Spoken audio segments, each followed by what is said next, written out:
Welcome everyone. This is our first podcast of this year, supported again by Boehringer Ingelheim. Tonight is a special only on Bluetongue, and I'm joined by the normal team. I'll start with Shona Timothy, veterinary technical lead from Boehringer, Ben and James from the NBA, myself, and we've got Laura Stephen, practicing vet from Isle Veterinary Group in Ely, I always say that wrong, and we've got Joe Warren, who's a suckler farmer, and I think part-time haulage contractor, or would you say haulage contractor and part-time farmer, maybe, Joe, from Suffolk. But we'll get the Suffolk bit right. We won't say you're from exactly. Norfolk. Yeah. So we'll probably start tonight, Joe, if you don't mind. Were you sharing some of your experiences with your Bluetongue experiences from calving this time last year? So January 25 onwards? Well, we'll go back to July 24.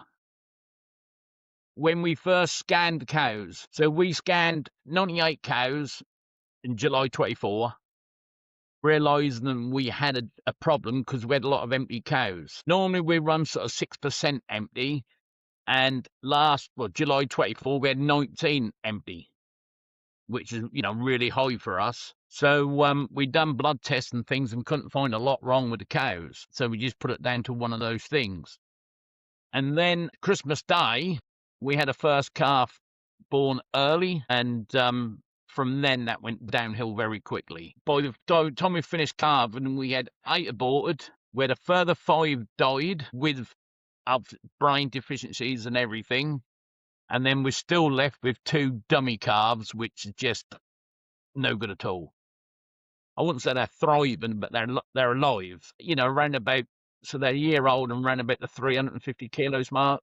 But absolutely stupid to do anything with. They'll walk into walls and walk at you, and just horrible. But going back to when we first started actual calving, we had calves born that we didn't think there was something not quite right with them. Then I got the vet involved, and he said, we better do some blood tests. And that's when they found out we had the Bluetongue, and APHA were absolutely diabolical.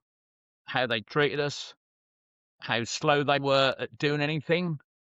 And I believe that made us even longer into sorting out, what the problems were as such. Do you want to clarify, Joe, what you mean? Poor communication or? Poor communications. We had the first case on, say, Christmas Day. Couldn't get hold of them at all, not until the 6th of January last year. And on the 15th, I got a letter telling me how to dispose of this calf. Well, that was already been disposed of. Waiting that amount of time was absolutely ridiculous. But anyway, when they did come out, we had the calf, which was come positive Friday lunchtime. So I said to Will, the vet, that we'll have it post-mortem to try and learn something from it all. They then come back and say, well, we're going at 2:00 today, so can you keep it live until till Monday morning? So we fed it all, tubed it and fed it all weekend, keep it alive and going. Arranged for the vet to come out at 8:30 to dispose of the calf, for APHA to pick it up, because they said you got to do a test within 3 hours, or the best testing within 3 hours. 4 hours later, the calf still laid in the shed. And that was just, in my mind, terrible way of getting a disease, sorted. The calf was then sent to Bury, knowing that had a notifiable disease, and then the vets got in trouble because they sent this calf to Bury with a notifiable disease that should have gone to Pirbright, and then our vets were actually, that was you who sent it there, nothing to do with us. And things like that make you wonder how, we're meant to do anything if they don't know what they're doing. Certainly, and I'm not going to defend, or maybe I'm going to defend APHA a little bit here. So they would struggle for vet retention and always have a lot of vacancies, and maybe Laura will back me up on this or not, and maybe the experience is not on the front line. But when you go over that bit, Joe, how did the rest of calving unravel last year? Well, that was just horrible, to be quite honest. because you never know what the next disaster was going to be. And did you become aware, was it quite clear after the experience of the first couple that when a cow calved, you could kind of tell straight away if this was going to be a viable calf or a dummy calf? Or No, you couldn't, because we was finding the calves were getting up and sucking, then they were lying down and never getting up again. You thought, and like say day 3 or 4, that's when you could realise something was wrong with them. Up until then, because a young calf never got the best mobility anyway. And that was, like I say, day 3 or 4 when you could see there was issues with the calf. And like I say, they just lay down and you couldn't do nothing with them. One calf we had a post-mortem on. Well, actually, there was 2. One had no brain at all, and one had about 15% of its normal brain. And that's why they were saying that they were feeding and then not having enough brain to carry on, working out what to do sort of thing. So all last calving was just an absolute, dread, to be quite honest. And yeah, so we did learn quite quickly that the neural, if I get this phrase right, and our lady vets will tell me if I'm wrong, it was all neurological disorders, or a lot of the Bluetongue challenge was neurological, and they had bits of brain or no brain or that. And did you? So earlier, Joe, you mentioned dummy calves. So we heard a lot about calves that would just hold their head back and stare up to, stargazers almost, looking straight up to the sky. yeah, we had them, and then, like I say, once they got to 3 or 4 days old, that's when you could really notice problems. And they just keep, putting the heads way back, just wouldn't hold the head correctly. How many calves from the 98 cows? No, sorry, 98 cows that you put to the bull? How many viable calves did you end up with? 66. Yeah, so a third of your production last year was lost because we lost 32 in total. Hang on a sec. That's it. My wife had the TV too loud. I couldn't hardly hear you in the hill. Yeah, yeah. So we lost about a third of our calves, and that's, I've said to everyone, we could stomach it 1 year of that, but not, you couldn't do 2 years like that. That's just, that ain't just the financial, that is the mental, physical draw. Just trying to get up, get motivated, and knowing that things are going to go wrong. Yeah, it's the dread of going into the shed because you don't know what you're going to find. I mean, exactly. that's the thing. And so a third of your production, we know people that lost 50%. So you vaccinated your cows last year before you put them outside. Is that right? We did. Yes. Yeah. So what's the outcome this time then? A lot better. We put, I think there was 70. There was 82 went to the bull, and we got 4 empty. And correct me if I'm wrong here, Joe, but there's a realization that you wanted to put 98 to the bull again. But, with so many empty cows and the financial loss of that, you had to put some of those cows away because you needed the income from that. Yeah. So the whole thing, if you put a financial figure on your experience from last year in terms of what it financially cost you, it would be, what, 40,000, 50,000? Not even worth talking about. Because that'd be in the excess of that, I would say. We didn't keep any heifers this year because I didn't, the price what they were, I didn't want to keep heifers back and then having problems again. They were sort of up to 2.6 last year. So we just fattened them up and killed them, hoping that Bluetongue would sort itself out. And at the minute, it looked like that have. So we're going to obviously keep more heifers back this year. Yeah, and so the beef trade, from about this time last year, just middle of January last year, it took some big jumps, and cull cow value went with it. So that there'll have been a financial benefit on that will have eased your pain a little bit, but your pain stays with you till you get your cow number back up. That's the thing. That will do. So because we're mostly tenanted, so all our grass is paid for. If we have 50 cows or 150, our costs are near enough the same. Yeah, and you've rent to pay and all that, and it all comes to money. So you vaccinated, Joe, last year. Great result. Only 4 empty cows, which is, I'm doing the figures in my head, about 4% or something like that. Would it be maybe 3 point something? Of course, you used Boehringer vaccine because I told you to. That's it. But And this year's experience is good. You've got 16 cows calved so far. Would that be right? Yes. Yeah. And No no signs.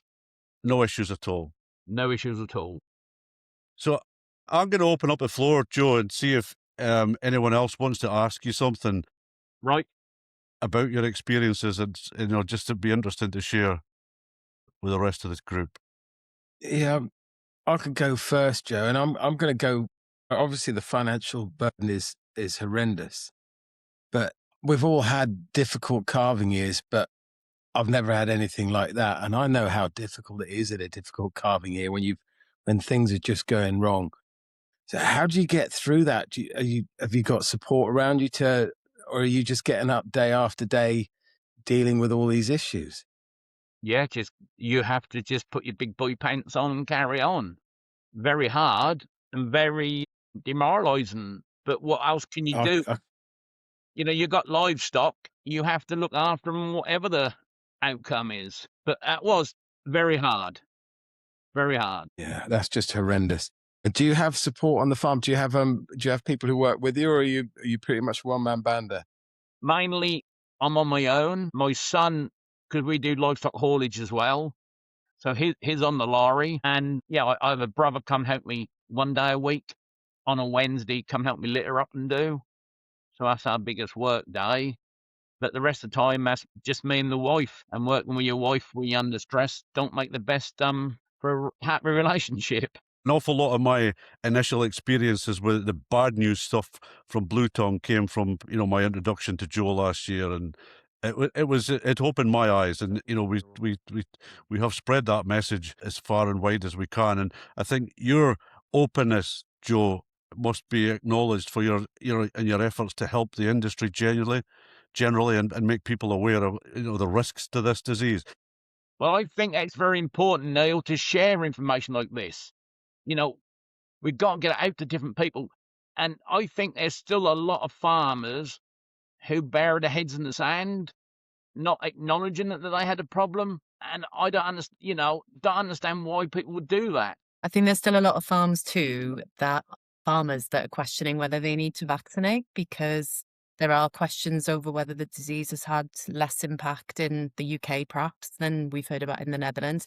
And it's why stories like this are so important, because nobody wants to go through that or see anybody else go through that. And what I've found about Bluetongue, it works in funny ways.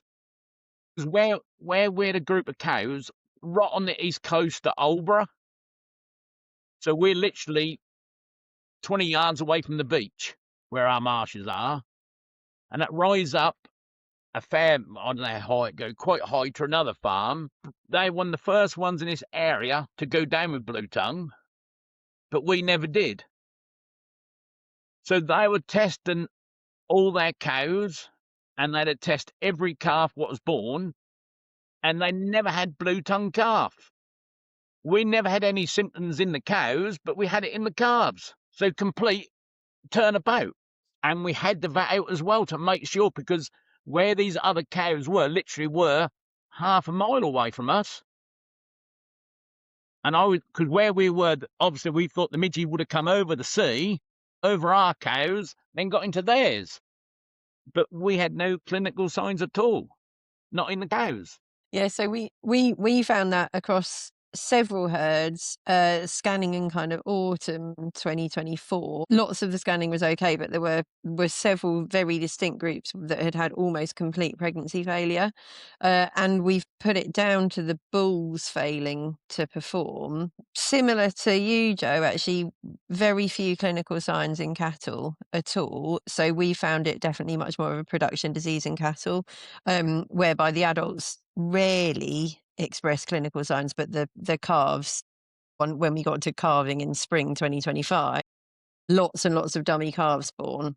And very similar to you, calves born looked viable, no particular reason why they shouldn't be absolutely fine. And then really over the first few days, you realise that they just weren't functioning properly.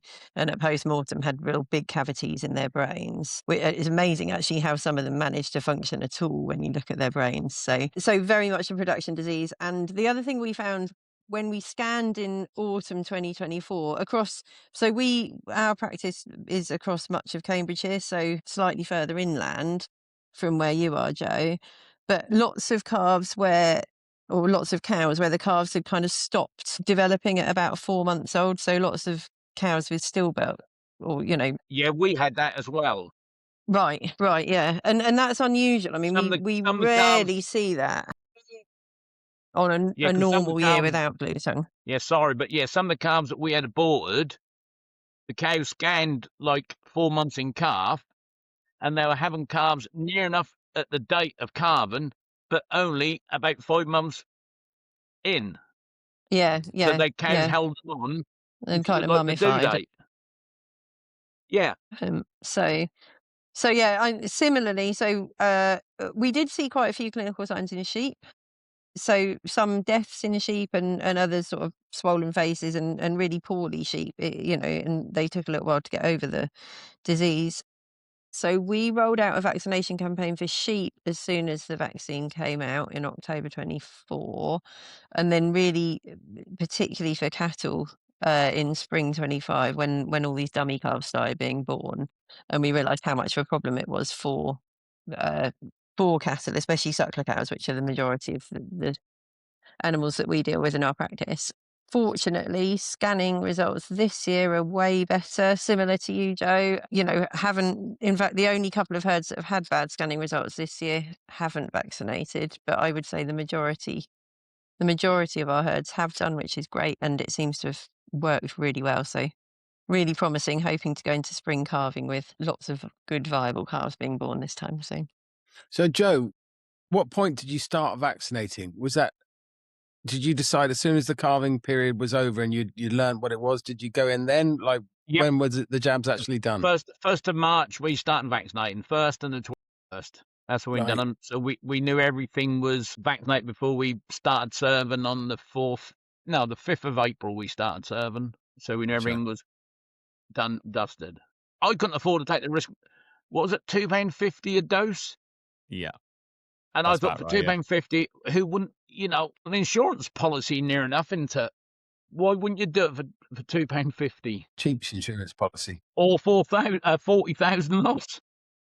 Well, that's what was going to be my next statement. Yeah. So, if you want to do the division and do a risk assessment based on that. I just wanted to say the other thing is it is really important to report suspect Bluetongue cases, because at the moment we know that a lot of people are thinking that they probably have got Bluetongue and aren't reporting it, and that gives a false sense of kind of security that the disease isn't around and it's only being picked up on occasional surveillance tests. So whereas in actual fact the majority of people that we speak to say, oh yeah, actually I have had a dummy calf, this one didn't do, I did have poor scanning, etc. So yeah, really just a plea as well as for vaccination, just to report suspect cases so the sort of true numbers can be identified. And we know, Laura, that it's a disease that's way, way underreported. And there's a nervousness, I think, going back to what people's experiences of 2007 and 8, and the negativity, unfortunately, that maybe vaccine was given at that point. The vaccine doesn't cause the issues, everyone. If you want real life experience of what causes the issues, it's here now. It's the disease. The vaccine prevents issues. So I was Yeah. just going to raise a similar sort of directed question at both Charlotte and Laura before we get into James's rounds. So some people carve a bit later.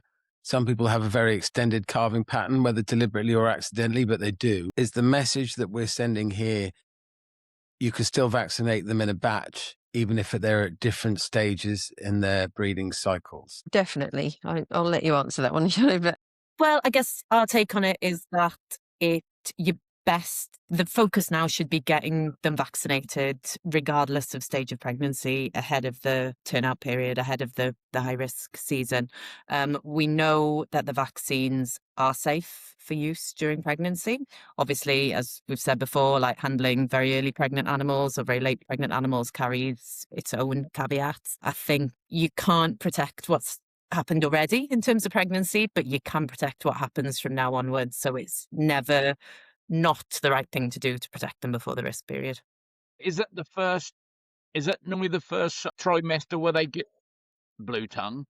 It can vary, and potentially the damage caused to them will vary depending on the stage of pregnancy that they're at. But the peak happens kind of towards the mid to late summer, early autumn. So it'll really depend when they encounter that virus. To just move on or add a bit to Ben's question, perhaps, I can say this, Shona, well, Sue maybe can't, but we're pretty sure that the Boehringer vaccine will very soon be announced to give 12 months cover.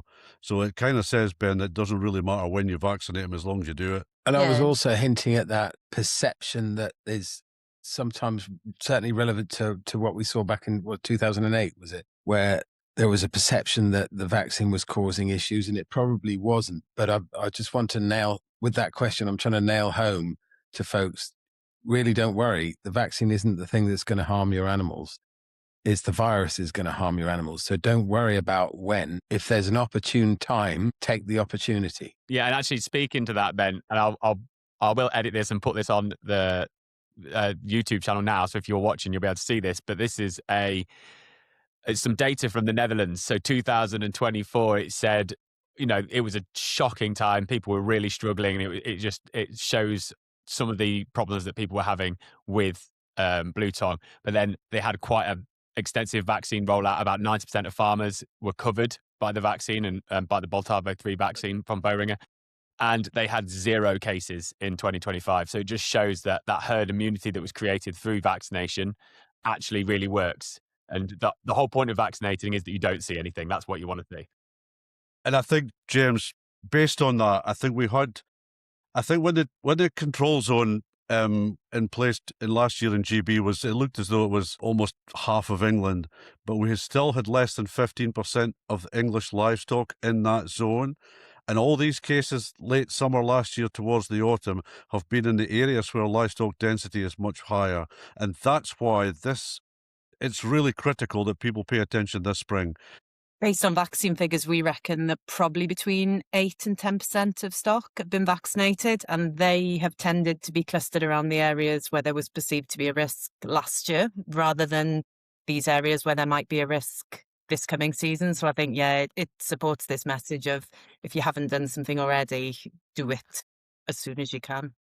And we as a practice have prescribed 20,000 doses of vaccine, and we haven't had any adverse reports from it at all, whereas we most definitely have seen effects of the Bluetongue disease. So, I've got cattle myself, and I vaccinated them all last year, and we'll be doing again this spring. And yes, didn't have any issues with the vaccine at all, but most definitely don't want to end up in Joe's shoes where you've had all the troubles with the disease itself. So I asked the guys on my grazing group if they've got any questions, and we've got some good ones, because actually a lot of these are things that I didn't know. So what I try and do is, we spoke about Bluetongue a lot. I try to inform people as much as possible. So these are some of the things, and a couple of these we have covered, but it's probably worth going over again. So a nice easy one for you to start off with. Shona's probably best to answer this one. Vaccine bottle size and expected cost. Yeah, so for now, we will have 50 dose bottles of Boltavo. We're still very focused on getting as much vaccine out there as quickly as possible. So we've stuck with that 1 bottle size. We recognise that creates issues for smaller flock or herd owners, but hopefully, in line with the discussion we've had already, the kind of cost benefit is clearly demonstrable. Obviously, we're expecting that there'll be big uptake in the UK this year because the problem is still there. But obviously, we're also seeing cases in the north and the south of Ireland now. So it's still very much an ongoing case of making sure there is vaccine available across the kind of key high-risk areas of Europe, and having 1 pack size makes that easier. And Shona, just to add to that, it's quite legitimate through your vets to work out sharing bottles. So if you've got good neighbour farmers, you can hopefully get better use of those 50 dose bottles if you're smaller. Yeah. And let's not make the bottle size be an issue to vaccinate. From Joe's experience in the value of cattle, so a bottle of vaccine's 125 quid. A live, a dead calf's not worth anything, but a live calf, taking it through the full life's 2,500 quid today. So, build that into figures. And I won't use this argument on sheep, but the vaccination in terms of cattle is not cost prohibitive at all. This one's a good one. Does a vaccinated animal need 2 doses in its second year or just a single-dosed booster? So again, it comes back to what we were talking about earlier with the update of the SPC. What we do know is that other BTV vaccines, BTV as a virus gives really long-lasting immunity. Other BTV vaccines have a 1-year intervaccine interval, and typically a single dose is what is advised on the data sheet of those vaccines. Again, if farmers are coming up to the time to revaccinate, speak to your vets, ask them to speak to the company that manufactured the vaccine they're using, and they'll be able to give you specific advice on that. But we are very conscious that people are coming up to revaccinating now, and we really, really are advising that people do go and push that protection through for another year, because I don't think the risk is over yet. But just one dose, just one jab. We have a chat to your vet and see what they recommend. And if they need any further info, then I'd advise getting them to speak to the vaccine company that manufactures that vaccine. But yeah, we're hoping to be able to provide absolute clarity on that on the data sheet soon. Is there any way of assessing the potential return on investment for vaccinating or not vaccinating? I could probably answer that. So AHDB have got a cost calculator on their website, which brings in the cost of vaccine against any losses. James. Yeah, brilliant. I was just going to say we advise everyone to go to AHDB's Bluetongue part of their website. So yeah, I think Shona also, I think you said in last podcast that there is going to be an updated version as well. So it will be probably more accurate for anyone who's thinking about this now, just to go and have a look at that. Yeah, the guys who built the AHDB cost calculator are working with a few European research institutes to create something that's a lot more granular, so where you can break it down by system and geography and kind of real-time costs. But the AHDB one is available, and it's a really good start. For those that are running a dairy beef operation, so obviously we're not talking about breeding animals here, what are the risks of buying unvaccinated calves versus vaccinated calves? And if you could give any advice to someone who is buying unvaccinated calves, what they should do with them? So shall I? I'll have a stab at answering that one. So in the main, we're seeing Bluetongue as a production disease. So it is most definitely affecting milk production in dairy cows and in suckler calves as well, directly affecting calf growth rate from that front, and affect fertility parameters as well and newborn calves. The effect of unvaccinated calves on a dairy beef production unit would be less, or I'd expect it to be less obvious than in either a dairy herd or a dairy milking herd or a suckler herd. Having said that, we know the animals do still get the virus, and the growth rates of the calves may well be decreased. Buying unvaccinated calves would only mean that they would be subject to becoming infected with Bluetongue and may decrease their growth rate. It's unlikely to make them significantly ill from what we've seen thus far, but then equally, because the vaccine is relatively economically priced, it wouldn't have to make them very ill to make £5 worth of difference in their growth rate, and therefore even just 10 days extra finishing would be easily used up that kind of extra cost in the system. So, but I wouldn't expect to see severely ill animals, or not dairy beef calves, assuming that they were not infected with Bluetongue in the womb and were kind of dummy calves and really not thriving at all. Brilliant. Actually, that one, because we're talking about the womb, that leads me on to the next one beautifully. So this is quite a popular question. Is there any in utero transfer from vaccinated cattle to calves? Probably one Of for you, the Sinead, virus. Yeah, of the virus itself. Well, from vaccine. If you vaccinated an in-calf cow, would the calf carry any immunity? The immunity would come from the calf suckling the dam's colostrum. So there will be antibodies to Bluetongue in the colostrum of cows that have been vaccinated, which will provide a level of protection to young calves, and also means that you should probably wait a little bit before vaccinating them. They'll be protected through the colostrum early on, like they will be against other diseases that they have antibodies from the colostrum too. And then we'd advise waiting till about 10 to 12 weeks of age before vaccinating those calves to protect them. But surely that depends on when you vaccinate your cows to when you calve. Because we vaccinate in March, but calve in January. Yeah, so so the they cows that we vaccinated in March, those calves already born So our calves that are being born now won't have any in their colostrum, will they? Yeah, you'd still probably find there are reasonable levels there. Yeah. Yeah, produces quite a long-lasting antibody response. So I think where cows have been either naturally exposed or vaccinated, then there's probably going to be levels of antibodies in the colostrum. Good. So another one was, is there any way of analysing the risk for your business? So is there a map or something that anyone can look at to see whether there's anything close? I mean, we've obviously talked about the fact that we think everyone should be vaccinating, but for anyone who is trying to think about it a bit further, is there any way they can see what's going on around them?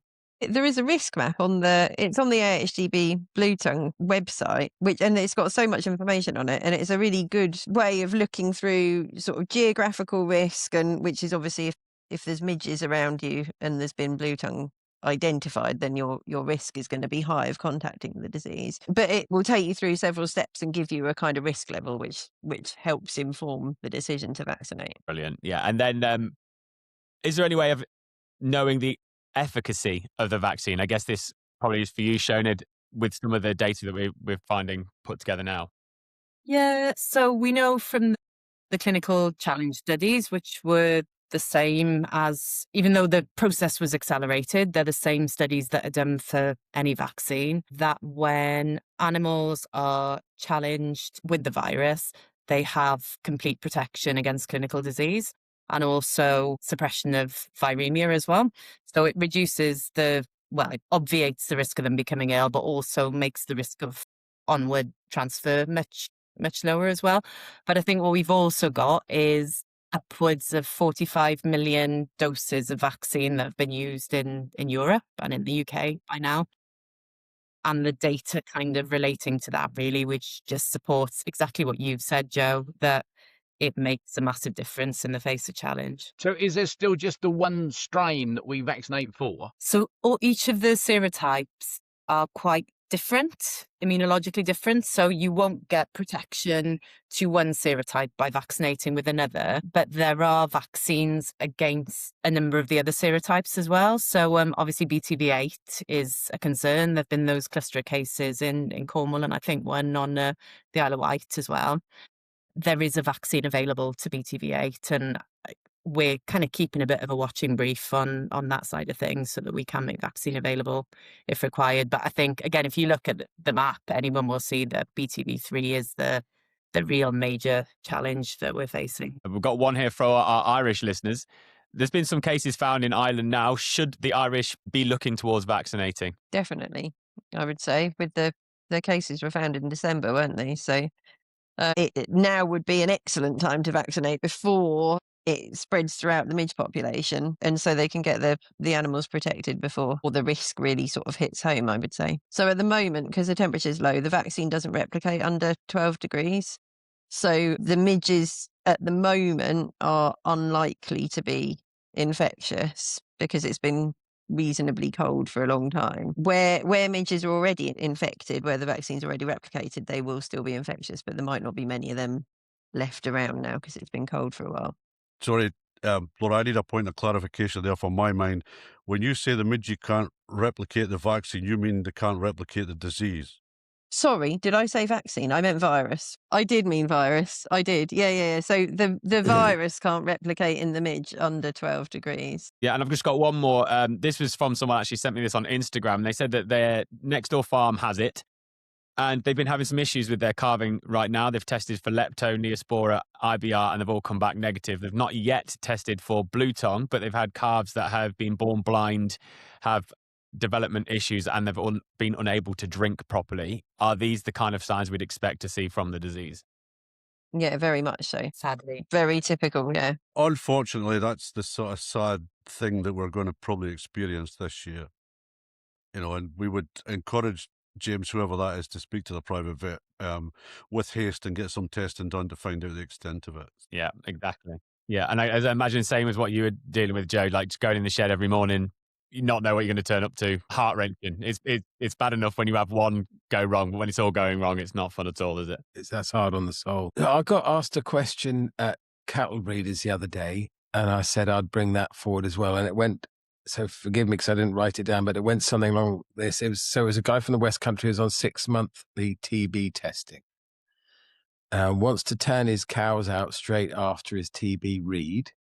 Can he time his second vaccination for the read day of his TB test? So the first vaccination, I think the nub of the question is, will the first vaccination have any possible negative effects on a TB test? That will be 3 weeks later, I guess, won't it? We haven't seen any issues associated with that, is what I'd say. I would advise him to have a chat with his vet about it, just like any treatment given pre-TB testing. But like I say, we've got this huge body of data now, and that's not certainly something that's flagged as a concern. Yeah. Yeah, and so I think the question was around then the cat will be turned out, so then they'd have to come back in again for the second jab. So it was a matter of efficiency versus risk, isn't it? So on that, it's an interesting discussion point. So just, Sean, remind me, is it in the muscle or under the skin? In the muscling cows, yeah. So you're away from a neck in terms of what you would be doing. So you wouldn't think there'd be a risk of creating a lump on the neck at least. So yeah, I think that's a good point, that make vaccinate distant from where they might be tested. Sorry, Laura. Well, no, I was just going to say, and if you were vaccinating, even if you vaccinated in the muscle in the neck, if you would expect there to already be a lump 2.5 weeks later by the time TB1 was done, so they wouldn't do the injection if they could already feel a lump when they did the injection. So yeah, so I think practically, if practically that works, I wouldn't anticipate any problems with it. I would definitely avoid giving a drug at TB1 at the first injection. But on read day, it's lower risk then. Oh yes, because once they've been read, then they're absolutely fine to inject the vaccine. So it was an interesting one anyway. Just for clarification as well, I imagine that the Bluetongue disease is significantly different to the TB disease, and like something like Yoni's, which is a little bit more closely related. Completely different. So that the risk there is lower. James, was that your sort of list of questions completed? Yeah, that's me finished, unless anyone else has got any. So I want to go back to one of them and take it in a slightly different direction. So the dairy beef guy. So if I'm understanding he was probably breeding some dairy but buying in some dairy, right? It was a she, funnily enough, but yes, yeah. Sorry, yeah, and that's my mistake, correct my. So yeah, the farmer or farm her, as some of them are called now. So what's the risk if you're a dairy herd and you bring Bluetongue into the herd that impacts milk yield? But what if somebody ends up with a Bluetongue positive animal in a naive dairy herd?